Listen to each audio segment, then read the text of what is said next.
Hey, it's Anne Marie with Speak Confident English, and in this week's Confident English lesson, we're dealing with a topic that's really pretty difficult. For example, have you ever had to tell one of your best friends that you can't go to her wedding? I had to do that once, and honestly, it was one of the worst days of my life.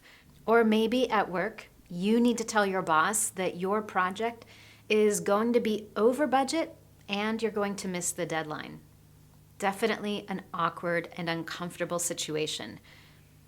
Or perhaps it's your responsibility to tell a colleague, someone you really like, that they didn't get the promotion that they wanted. In all of those situations, you're probably dealing with that really uncomfortable feeling in your stomach, thinking, I really wish I didn't have to do this. But the reality is, there are times in life when we have to give someone bad news. But we can do it in a really professional and caring way. And that's what I want to help you do in this Confident English lesson.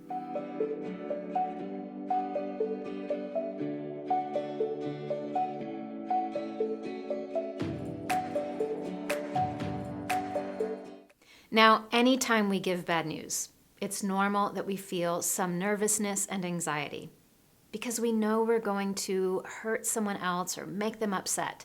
And nobody really likes to do that. But today I want to give you 7 steps you can use in English to help you be prepared so that you can think clearly about what you're going to say and you can do it with care and professionalism.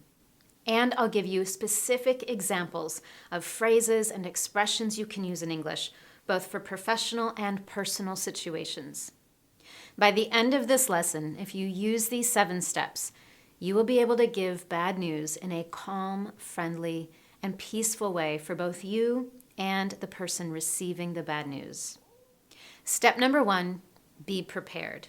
If there's ever a situation in life where preparation is important, this is it. In that preparation, you want to think about the words you're going to use in advance and the reasons that you'll give for this particular situation or the bad news that you have to give. Not only should you think about what you're going to say, but I also recommend practicing it, saying the words out loud, so that you can control your voice, control your intonation, and get comfortable with the words you're going to use. And then you'll use steps 2 through 7 to help you. Step 2 is be direct and assertive. When you have to give someone bad news, it's definitely not a good time for polite conversation or small talk. The other person probably knows that there's some bad news coming, and this is the time to just go straight to the point or cut to the chase. A great idiom in English for that. Some common ways that we introduce bad news and get straight to the point are, I'm so sorry to have to tell you this, but. I'm so sorry to have to tell you this, but we're going to be over budget. Or, I'm afraid we won't be able to. I'm afraid we won't be able to finish the project on time. And finally, there's no easy way to say this. There's no easy way to say this, so I'm just going to say it. You didn't get the promotion. Now, before we go on to step 3, if you found these sentence starters helpful to you, I've provided several additional examples in the online lesson, and you can find a link to that just below this video. And in this step, I said it was important to be direct and assertive. Assertive means communicating in a clear, confident way. And if you missed it, just a few weeks ago, I did a full lesson on how to be more assertive in English, and I'll include that information below as well. Now, let's go on to step 3. After you deliver the bad news, give someone time. The truth is, after we receive bad news, it can be really hard to process and understand what's going on and dealing with all those emotions. So the best thing that you can do after giving someone some bad news is then give them some time, a minute or two, to process what you've just told them. For example, you could say something like, I know this was a real shock. I'll give you a moment to think about it. Or, I'll give you a moment to clear your head.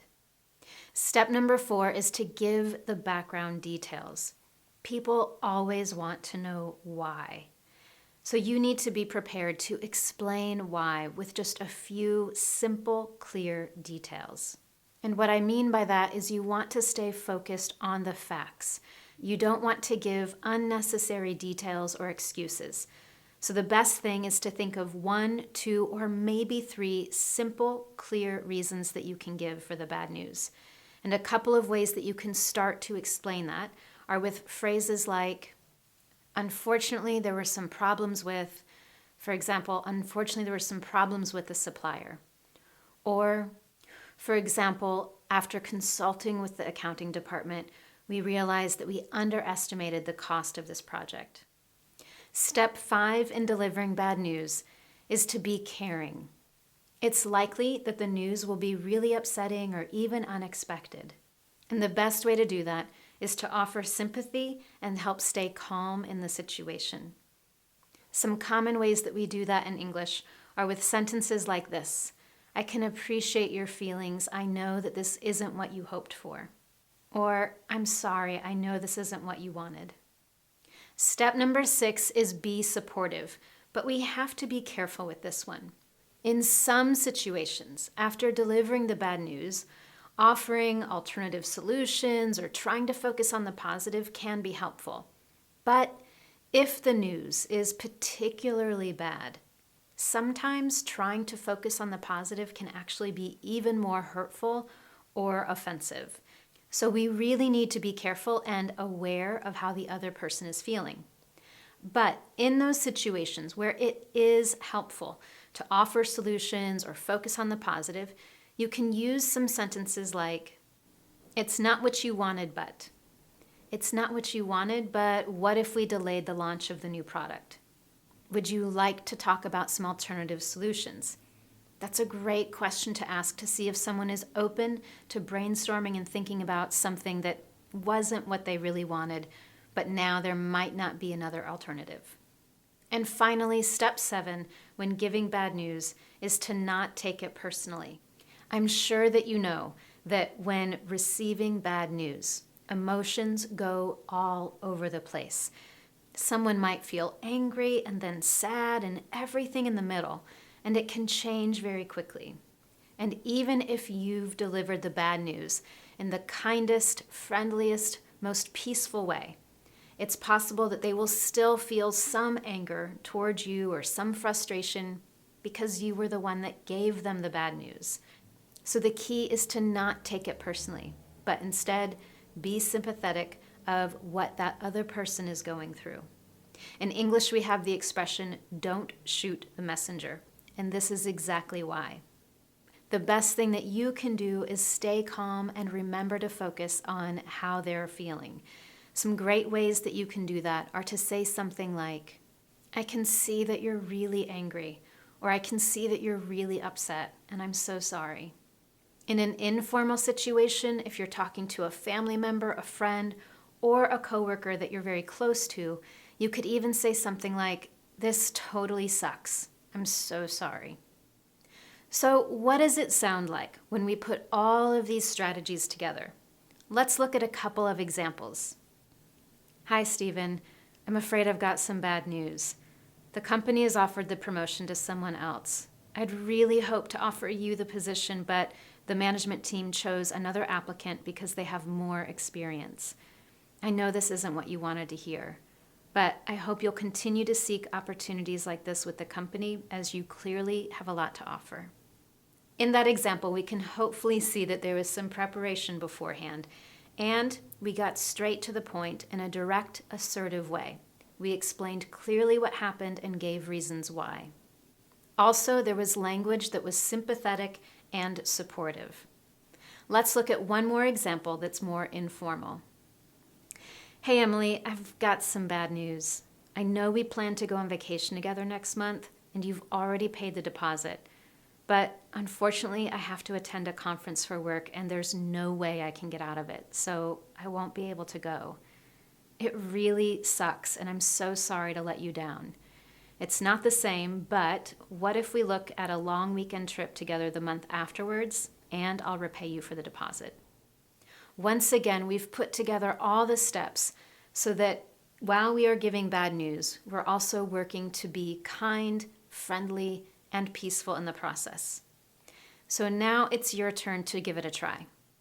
But before I share this week's challenge question with you, if you found this lesson useful to you, I would love to know. And there are 3 ways that you can tell me.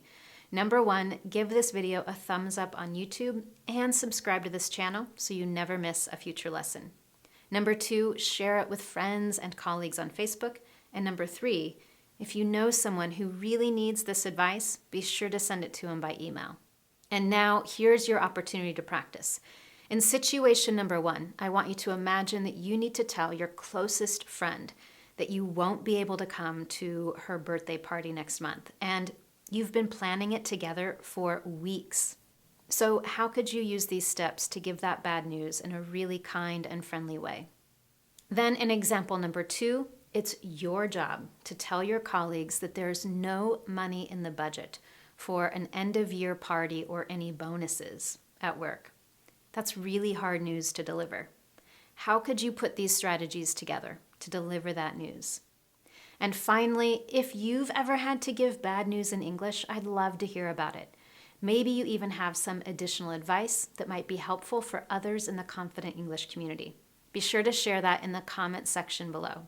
And with that, thank you so much for joining me this week, and I look forward to seeing you next time for your Confident English lesson.